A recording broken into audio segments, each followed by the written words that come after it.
Hey, what's going on, guys? Mr. D, it's me, or Dingo, and today I'm bringing you guys a commentary about my opinion on Advanced Warfare. So, I've been watching, let me just turn this off. Okay, it's not working. Anyways, I've been watching some of the trailers and gameplay from Advanced Warfare, and I have to say, it's looking pretty good. I'm not gonna lie, my only concern is that it's gonna be too different, but, and that's a lot of the concerns. So, I'm actually going to talk about something that I saw, and hopefully you guys can understand my point of view from here. So, if you guys don't remember the early Call of Duties, like 1, 2, and 3, they were on the PS2, and maybe 3 was on the PS3, I don't really know. But that's what we played. That's what I played originally. I played the Call of Duties. The first one was just Call of Duty. The second one was Call of Duty 2, Big Red 1. I loved that game. Honestly, that was pretty sweet. It was like the first game out where you could ride in tanks and you would ride in planes, and so it was really fun. Then Call of Duty 3 came out, and I believe that was the one that was on PS3 and multiplayer. Heck, maybe even Call of Duty 2 was on it. Anyway, but I'm gonna be talking about the transfer from 3 to 4. So if you guys don't know, everyone pretty much thinks Call of Duty 4 was their favorite Call of Duty. And I don't really know, I haven't really played it, so I played it on the Wii once, so that's my experience with Call of Duty 4. But, if you guys noticed, it was just such an extreme difference if you guys look at Call of Duty 3 to Call of Duty 4. So, if you guys don't know, Call of Duty 3 was World War II, all of the first 3 Call of Duties were World War II and 1. And so then when they made that jump all the way to Modern Warfare, it was just like, wow. And that's what I kind of think we're doing. That's what Black Ops 2 did a little bit. It jumped a little bit into the future with the guns they had and the technology. But you know, it kind of felt like it was just a little bit more advanced, like a couple more years, if you guys know what I mean. It just had that feel. But looking at Advanced Warfare, coming from Call of Duty Ghost to Advanced Warfare, it looks amazing. I mean, it's just it almost kind of looks like Titanfall. And people are concerned with, okay, so we're going from this jump from Modern Warfare to a more advanced game such as Advanced Warfare. So I think it can either go two ways.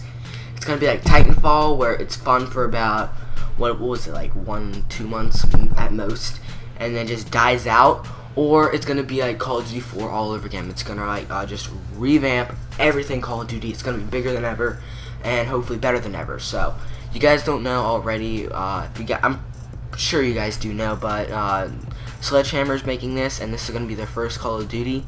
I believe Sledgehammer made the campaign mode for Modern Warfare 3, if I'm not mistaken. I personally have not played the campaign mode for Modern Warfare 3. I actually have a little bit, actually, now I think about it, and it was alright. I'm just not really a big campaign guy. I mean, when I'm bored, I'll play it, but that's besides it. So this is going to be their first time experiencing with multiplayer and making their own game, or making their own Call of Duty. I'm not really familiar with what Sledgehammer's made before. So, honestly, it's looking pretty good. I mean, of course, there's some concerns about the double jump, but honestly, I'm looking at it, and it kind of seems, I'm not sure, but it's almost like the climbing technique in Call of Duty Ghost, where you kind of, what's it called, hurdle over the object, and you can sort of shoot. You have that moment of not being able to shoot, but then you can shoot before you land. That's almost what it looks like. Not quite like Destiny, where you do jump, you can jump, and you still shoot. When you hit that double jump, the gun goes down, and it doesn't come back up until you hit the ground or something like that. It goes down for a good amount of time. So I hope it's something like that, and you can bring it up just as you're about to come down, or when you fully get your grasp. So you'll still have that moment of being unarmed, and that will give the person that's not jumping a little bit of an advantage. So it's one thing I'm looking at, and I really hope that's what they're doing, because honestly, if you just see this double jumping and stuff, it just, I don't know, I would get pretty mad. But the maps are really colorful. I like that. There's a lot of colors. It's not dull. It's not like what's the map called? I think it's Siege. Yeah, Siege. Siege is the map in Call of Duty Ghosts. I believe it is. It's just the worst looking map. It's brown. It's like brown, green, and more brown and gray. It's horrible. I cannot stand it. That map makes me want to fall asleep. It's just, when I play it, I'm so bored. It's like I'm just gonna sit in the corner and go on Vine or something like that. That's what I feel when I play that. But looking at these maps, I see some oranges, reds. You have the bright greens and grays. A lot like Modern Warfare 2 colors, but actually, I actually feel it's more colorful than that. Modern Warfare 2 is actually one of my favorite games to watch just because it was so colorful with the colors. It looks a lot like Black Ops 2, honestly. Sledgehammer, I was looking at this, and I kind of thought of Black Ops 2, except more in the future. And one thing that I saw and that I really, really do not want to be OP is that laser thing. You guys saw that laser thing that heats the people off?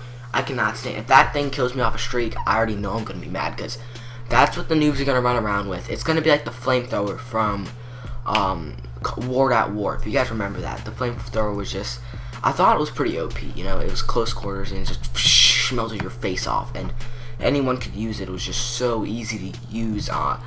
They nerfed it in Black Ops 1.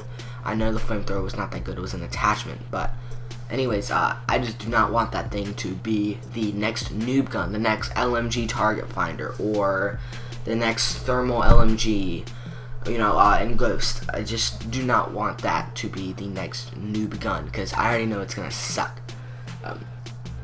But now I'm trying to think of anything else that I saw.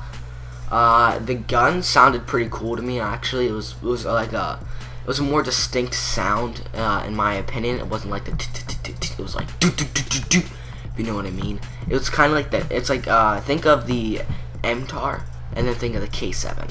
Now, personally, I like the way the K7 sounds because it's more distinct. It's like, yeah, that's a gun firing. While an MCAR is like, I don't even know. I can't even do it. Just the sound doesn't really work for me. But I'm talking about silence, by the way. And that's one thing I noticed is the guns are really distinct and they sound pretty good.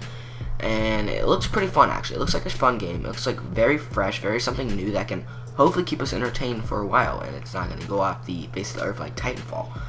Hopefully this Sledgehammer will be the original Call of Duty face engine killer. So almost it'll kill itself in a way to make it better. So it's going to revolutionize Call of Duty, hopefully.